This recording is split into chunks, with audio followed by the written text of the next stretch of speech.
Et on reste dans l'actualité mémorielle avec à Paris une rencontre entre le député de la Nouvelle-Calédonie Philippe Gomez et Anne Hidalgo, maire de Paris. Parmi les sujets abordés, la biodiversité, l'écologie, mais aussi la mémoire des communards. Philippe Gomez qui a offert un totem à la maire de la capitale. Voyez le reportage d'Outre-mer Première. Quand le premier magistrat de la ville de Paris accueille un député de Nouvelle-Calédonie, les différences politiques s'effacent pour une photo devant un totem offert en gage d'amitié entre la province sud et la capitale.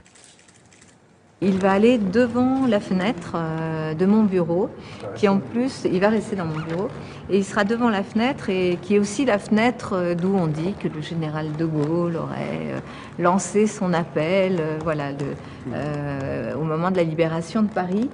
La magie de la mémoire, qui, près de 150 ans après, rassemble la commune de Paris, la commune de l'Île des Pins et la Nouvelle-Calédonie. Voilà, donc c'est vrai que c'est émouvant, puis c'est émouvant de penser que cette sculpture, elle va être là, dans le bureau de la maire de Paris, et bien sûr, c'est quelque chose qui ne laisse personne indifférent.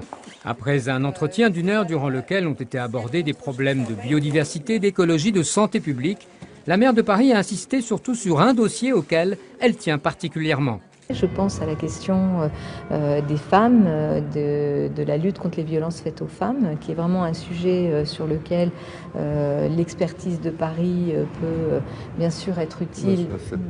Sans oublier le but premier de la visite, les communards de 1871 envoyés en Nouvelle-Calédonie. En réalité, les déportés de la commune n'auraient pas dû aller en Nouvelle-Calédonie. Ce qui était prévu, et c'était un texte de l'Assemblée nationale à l'époque, c'était qu'ils aillent aux Marquises, à Nukuiva en réalité.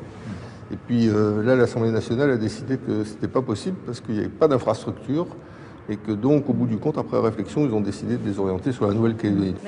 Et les deux élus de la République de se quitter sur une promesse. Anne Hidalgo, maire de Paris, devrait se rendre pour la première fois sur le Caillou au cours du dernier trimestre de l'année.